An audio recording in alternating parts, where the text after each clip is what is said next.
नमस्कार, हर खबर हरियाणा में आपका स्वागत है। मैं हूं आपके साथ भावना त्रिपाठी। रुक करेंगे प्रदेश की तमाम बड़ी खबरों की ओर। कुरुक्षेत्र में राज्य स्तरीय सरपंच सम्मेलन का आयोजन किया गया, जिसमें सीएम नायब सिंह सैनी ने शिरकत की।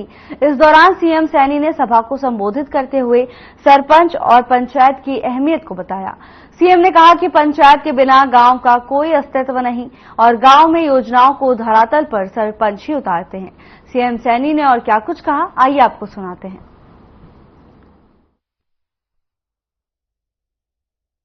आज बहुत बहुत बधाई और शुभकामनाएं देता हूं। आज इस धर्म नगरी कुरुक्षेत्र की पावन धरा पर आयोजित पंचायती राज विभाग के द्वारा इस सरपंच सम्मेलन में मुझे आकर के बहुत खुशी का अनुभव हो रहा है।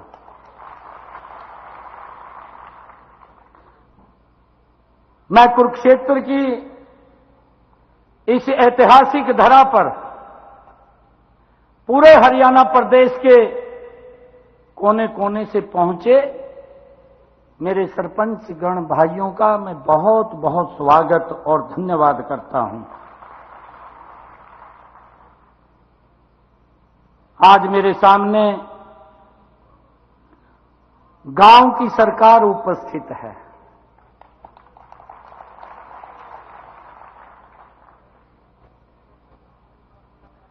सरपंच एक इस लोकतंत्र की वो कड़ी है। हम भी सरपंच हैं, इधर बैठे हैं, आप भी सरपंच हैं।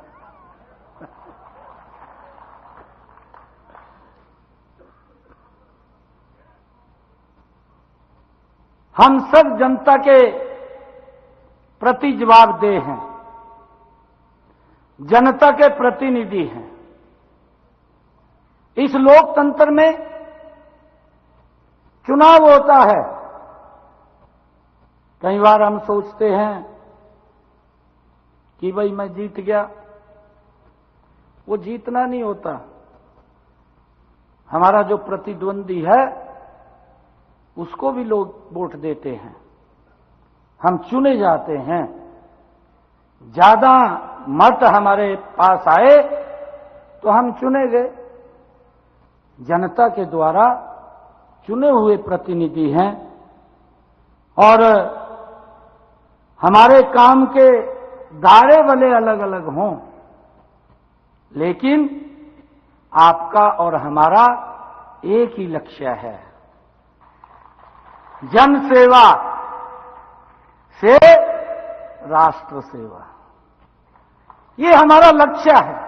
आपका भी यही लक्ष्य है और इधर जो बैठे हैं उनका भी लक्ष्य है। और इस लोकतंत्र की इकाई को हम मजबूती से आगे बढ़ाने का काम करते हैं। मुझे खुशी है कि गांव गरीब का जीवन आसान बनाने के लिए योजनाएं सरकार ने बनाई हैं, उन्हें आप पूरी निष्ठा से। इस वक्त की बड़ी खबर की ओर रुख करेंगे। मुख्यमंत्री नायब सिंह सैनी सिरसा दौरे पर। मुख्यमंत्री कई परियोजनाओं का उद्घाटन करेंगे, जनता को बड़ी सौगात देंगे। इसके साथ ही जनता की समस्याओं को भी मुख्यमंत्री सुनेंगे। मुख्यमंत्री नायब सिंह सैनी के सिरसा दौरे से जुड़ी ये खबर, जहां पूर्व सांसद डॉक्टर अशोक तंवर भी मौजूद रहेंगे। कई विकास परियोजनाओं का उद्घाटन करेंगे और शिलान्यास भी करेंगे। लोगों से मिलकर उनकी समस्याएं भी सुनेंगे। मुख्यमंत्री नायब सिंह सैनी के सिरसा दौरे से जुड़ी यह खबर, जहां मुख्यमंत्री पूर्व सांसद डॉक्टर अशोक तंवर भी मौजूद रहेंगे। कई विकास परियोजनाओं का उद्घाटन करेंगे और शिलान्यास भी करेंगे। लोगों से मिलकर समस्याएं सुनेंगे सीएम सैनी। इस वक्त की बड़ी खबर, मुख्यमंत्री नायब सिंह सैनी के सिरसा दौरे को लेकर यह खबर है। सिरसा से पूर्व सांसद डॉक्टर अशोक तंवर भी इस दौरान सीएम के साथ मौजूद रहेंगे। सीएम कई विकास परियोजनाओं का उद्घाटन करेंगे। जनता को बड़ी सौगात सीएम की ओर से मिलेगी। लोगों से मिलकर उनकी समस्याओं को भी सुनेंगे।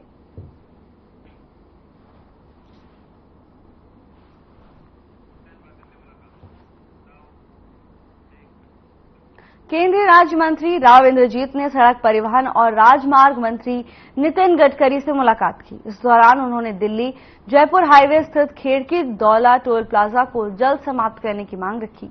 इसके साथ ही गुरुग्राम लोकसभा क्षेत्र के कई मार्गों को लेकर चर्चा भी की गई।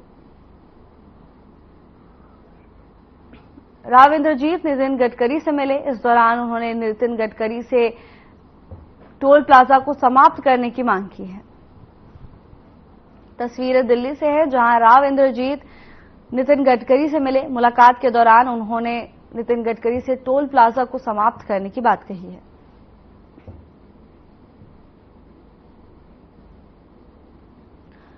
राव इंद्रजीत सिंह ने केंद्रीय मंत्री नितिन गडकरी से मुलाकात की। मुलाकात के दौरान कई अहम मुद्दों पर चर्चा की गई। राव इंद्रजीत सिंह ने नितिन गडकरी के समक्ष टोल प्लाजा को खत्म करने की मांग रखी है, जिसको लेकर अब विचार किया जा रहा है।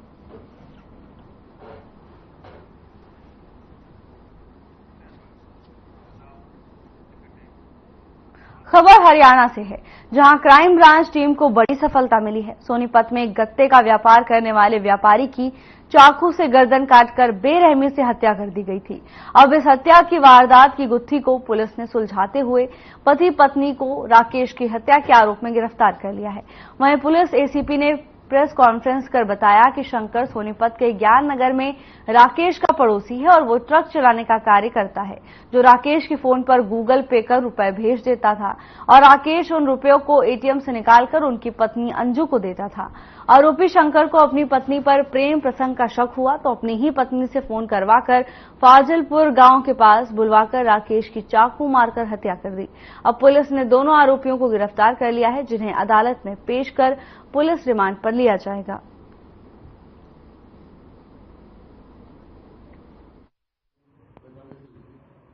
शहर से पुलिस के पास एक सूचना मिली थी, एक डेड बॉडी सेक्टर 12 के पास गिरी हुई है, साथ में बाइक पड़ी है और तो कुछ गर्दन काट रखी है। इस इतला के ऊपर S100 सेक्टर 27 वहां पहुंचे थे भगवान, जाके उसकी मोटरसाइकिल के थ्रू शिनाख्त कराई। उसकी शिनाख्त हुई राकेश नानक चंद ज्ञानपुरा का, एज करीब 35 साल, अनमेरिड था। दोराने जांच ये बात सामने आई भी इसको रात को किसी ने कॉल कर बुलाया है। इस भी आप पुलिस ने काम किया तो 2 लोगों को अरेस्ट किया है, हस्बैंड वाइफ को, एक शंकर है और एक जो घरवाली है अंजू।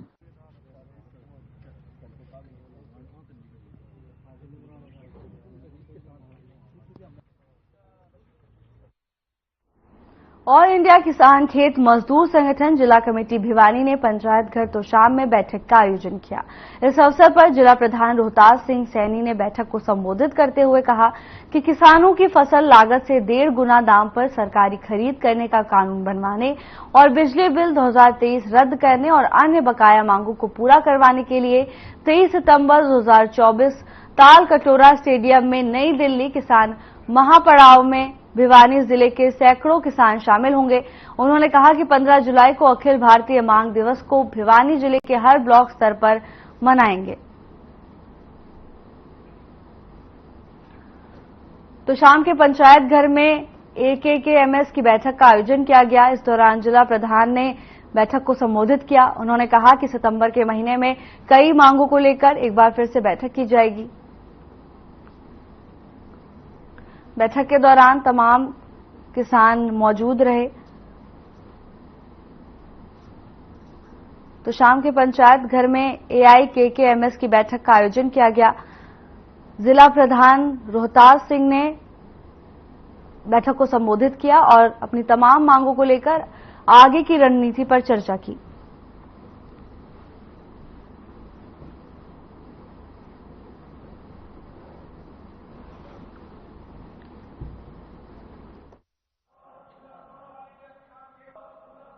आज आप किस मुद्दे पर जिला कमेटी की मीटिंग बुलाई गई है? आज यहाँ तो पंचायत घर में ऑल इंडिया किसान खेत मजदूर संगठन जिला कमेटी की मीटिंग हुई है, जिसमें हम 15 जुलाई को मांग दिवस के रूप में मनाएंगे। भिवानी जिला के हर ब्लॉक में ज्ञापन देंगे, प्रदर्शन करेंगे और 23 सितंबर को ताल कटोरा स्टेडियम दिल्ली में एक महापंचायत को सफल बनाने के लिए हमने मीटिंग बुलाई है। गांव गांव में हम जाएंगे, लोगों को जागृत करेंगे और सरकार जो अब ये 1 जुलाई से नए जो कानून लेके आई है। आज तोशाम में जिला कमेटी AIKMS ने मीटिंग का आयोजन किया, क्योंकि मुद्दे तो काफी हैं, जो कि सरकार ने 13 महीने के किसान आंदोलन में ये कहा था कि हमें MSP कानूनी गारंटी दे देंगे, लेकिन वो भी अब तक गारंटी नहीं दी। और जो बिजली बिल विधेयक वापस लेने की थी, वो भी इस लागू करने जा रही है। तो इन सभी बातों को ध्यान में रखते हुए और किसान आगे एक तो 15 जुलाई का जो समय है, उसमें जो किसानों की समस्याएं जैसे कि मुआवजा राशि भी कपास की अब तक वितरित नहीं की गई है, वो भी, और जो जैसे ये बिजली बिल विधेयक का और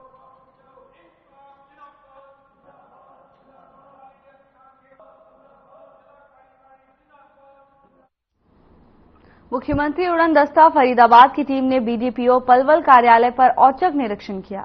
सरकारी योजनाओं का आम जनता तक सही तरीके से लाभ पहुंच रहा है या नहीं, इसे लेकर छापेमारी की गई थी, जिसमें टीम को दफ्तर में कई खामियां मिली।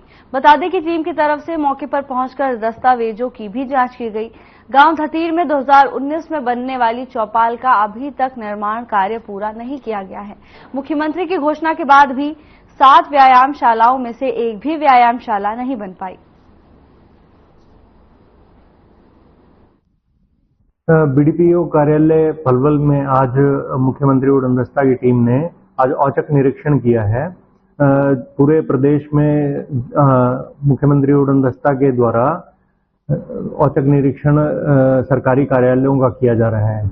उसका जो उद्देश्य है वो ये है कि जो सरकार के द्वारा जिस प्रकार से लोगों की भलाई के लिए जो स्कीमें चलाई हुई हैं, उन स्कीमों का लाभ लोगों तक सुचारू रूप से पहुंचाया जा रहा है या नहीं पहुंचाया जा रहा है।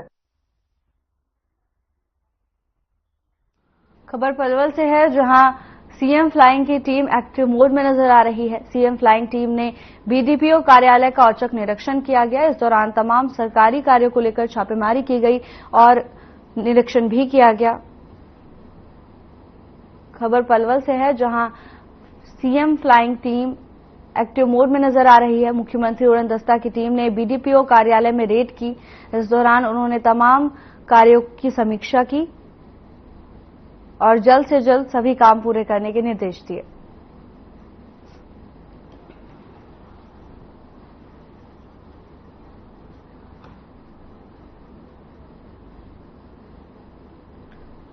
CM फ्लाइंग की टीम ने BDPO कार्यालय का औचक निरीक्षण किया। इस दौरान उन्होंने तमाम सरकारी कार्यों को लेकर समीक्षा की, तो वहीं जल्द से जल्द सभी कार्यों को पूरा करने के निर्देश भी दिए गए।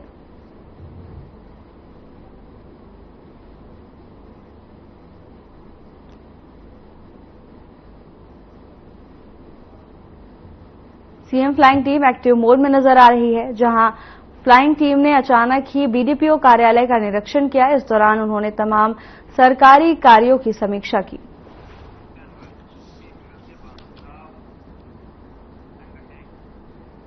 मॉनसून ने जहां एक तरफ दस्तक दे दी है, तो वहीं बाढ़ की आशंका के चलते किसानों के चेहरे पर फिर चिंता की लकीरें दिख रही हैं।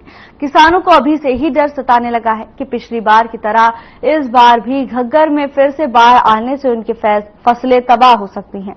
किसानों का कहना है कि इसकी मरम्मत करना बहुत जरूरी है। इसी को लेकर किसानों का शिष्टमंडल भारतीय किसान यूनियन खेती बचाओ के बैनर तले SDM से मिला और आशंकित बाढ़ के बचाव के उचित प्रबंध करने की गुहार लगाई। इसको लेकर किसानों ने एक SDM को ज्ञापन भी सौंपा। वहीं SDM ने किसानों को आश्वासन दिया है कि जल्द ही बांधों को मजबूत किया जाएगा।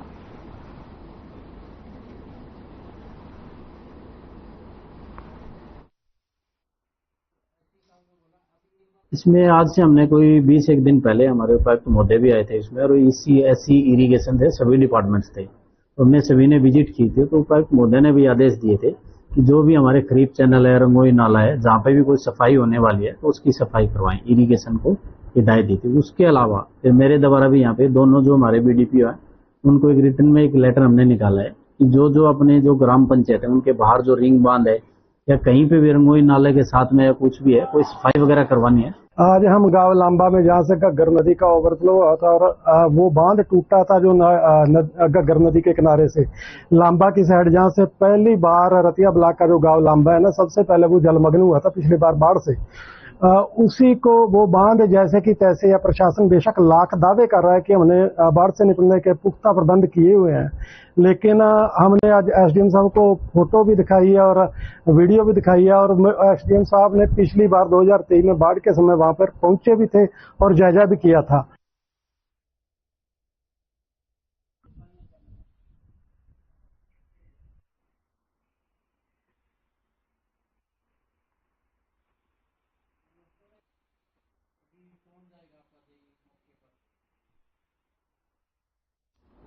खबर हरियाणा से लेते हैं, जहां बदमाशों के हौसले बुलंद हैं, जहां धार्मिक स्थलों को भी अब नहीं छोड़ा जा रहा।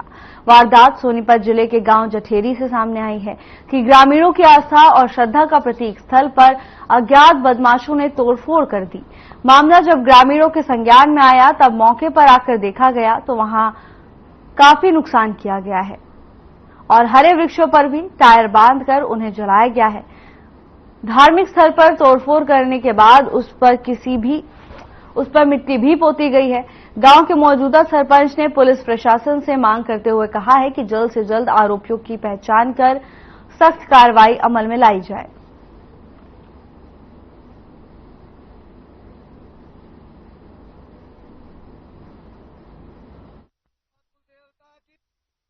ये हमारे बैरागी समाज का कुल देवता है, लगभग 450 साल पुराना।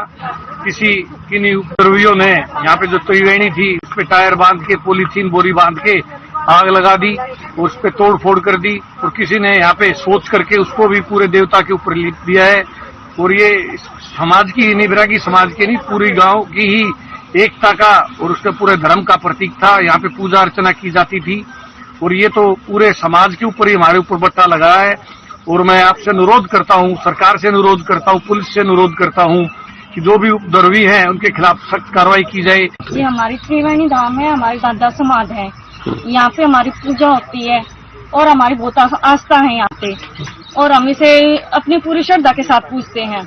पता नहीं किस शख्स ने हमारी त्रिवेणी धाम को आग लगा दी और हमारे दादा समाज को जला दिया। हम चाहते हैं कि इंसाफ मिले और जो भी है जिसने किया है वो पकड़ा जाए।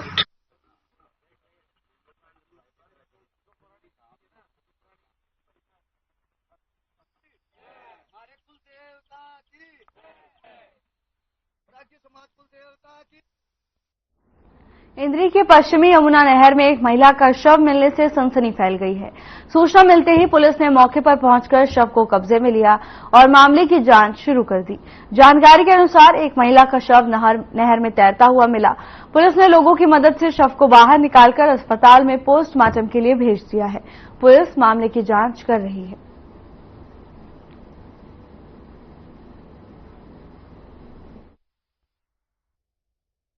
मुझे सूचना मिली थी सर, एक डेड बॉडी आई है पश्चिम नहर में। आप तो यहाँ देखा एक लड़की की डेड बॉडी है जिसने ब्लू कलर की टी शर्ट पहनी है, काले रंग की पैंट, जींस की पैंट है।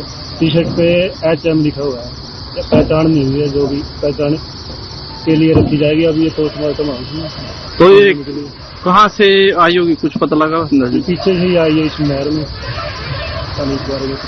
क्या नाम है जी आपका? ये सही।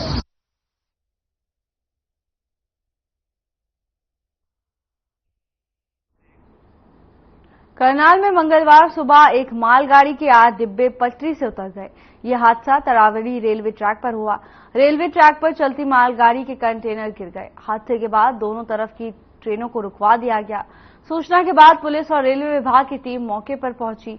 इस हादसे से अंबाला से जाने वाली ट्रेनों को सहारनपुर से डायवर्ट किया गया, जिस वजह से यात्रियों को अंबाला रेलवे स्टेशन पर कई घंटों इंतजार करना पड़ा। वहीं DRM अंबाला मनदीप भाटिया ने बताया कि इस हादसे की वजह से 20 गाड़ियों का रूट डायवर्ट किया गया है। 7 गाड़ियों को रद्द और 7 गाड़ियों को ही शॉर्ट ट्रीटमेंट टर्मिनेट किया गया है।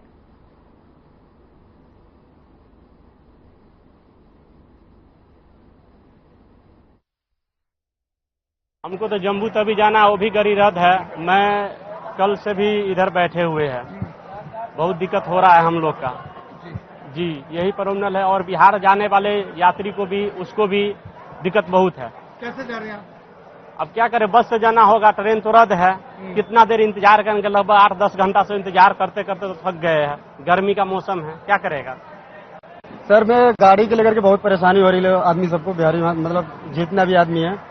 तो गाड़ी तो हम यही कहेंगे, हम लोग जो है बहुत परेशानी उठा के बस से जा रहे हैं। 1000-1500 रुपए लग रही है, जहाँ 400 रुपए लग रहे थे हम लोग को ट्रेन से, वहाँ 1500 रुपए लग रहे हैं हम लोग को बस में जाने में। सर हम लोग को अभी तक कुछ पता नहीं है कि क्या प्रॉब्लम हो गई। जैसा कि विदित है, चावापैल में जो PLPC का कंटेनर डिपो है, वहां से मुंद्रा पोर्ट के लिए रेक जा रहा था। इसमें 45 BLC का लोड था। इसमें 15 BLC लोडेड थे और 30 एम्प्टी थे। इसमें से 3 BLC ड्रेल हुए हैं और इससे अप एंड डाउन लाइनें दोनों बंद रही हैं। जो गाड़ियां अफेक्ट हुई हैं, हमारी करीब 20 गाड़ी हम लोगों ने डाइवर्ट करी हैं। 7 गाड़ियों को कैंसिल किया है अभी तक और 7 गाड़ी को शॉर्ट टर्मिनेट या शॉर्ट ऑर्डिनेट किया।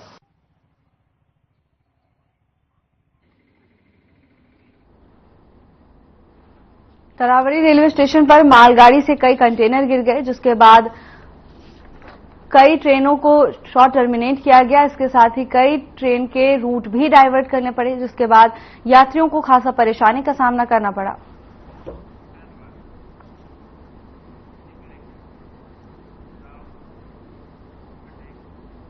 खबर हरियाणा से है, जहां क्राइम का ग्राफ लगातार बढ़ता जा रहा है। ताजा मामला सोनीपत से सामने आया है, जहां एक गत्ते का व्यापार करने वाले व्यापारी की चाकू से गर्दन काटकर बेरहमी से हत्या कर दी गई। वहीं पुलिस ने गांव फाजिलपुर के पास से शव को कब्जे में लेकर सिविल अस्पताल में पोस्टमार्टम करवाने के लिए भेज दिया है। मृतक व्यक्ति की पहचान राकेश निवासी ज्ञान नगर के रूप में हुई है। वहीं मामले को लेकर पीड़ित परिजनों ने बताया कि राकेश के पास किसी का फोन आया था और वो घर से चला गया और सुबह उसका शव सड़क पर पड़ा हुआ मिला है। वहीं पुलिस का कहना है कि जल्द ही आरोपी को गिरफ्तार कर लिया जाएगा।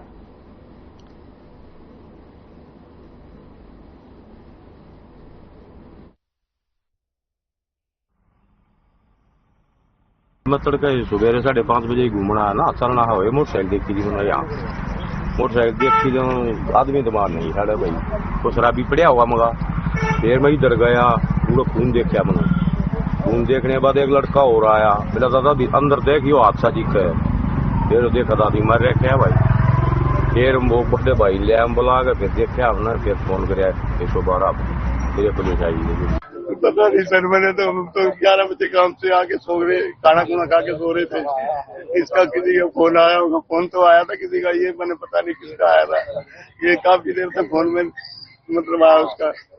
उसके बाद मैंने तो नींद आ गई सर, ये पता नहीं किस टाइम गया किस टाइम नहीं। मैं तो क्या नाम था? राकेश है। तो अच्छा, क्या काम करता था? हम ये दोनों भाई गत्ते का वेस्ट करता हुआ जीवन गत्ते का काम करे। क्या मांग करते हो पुलिस से? पुलिस से क्या मांग? हम तो ये कह रहे हैं जिसने भी मर्डर करा उसको भी सजा मिलनी चाहिए। देखिए, अभी हम अपनी कार्रवाई कर रहे हैं। हमें सुबह सुबह सूचना मिली थी कि ऐसे एक डेड बॉडी झाड़ियों में पड़ी हुई है।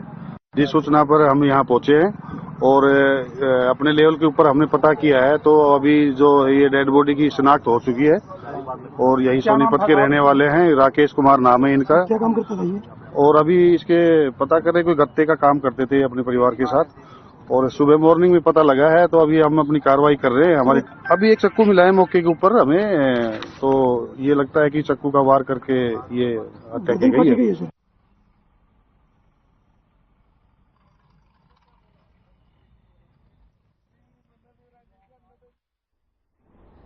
फिलहाल के लिए बस इतना ही। जल्द हाजिर होंगे नई अपडेट्स के साथ। नमस्कार।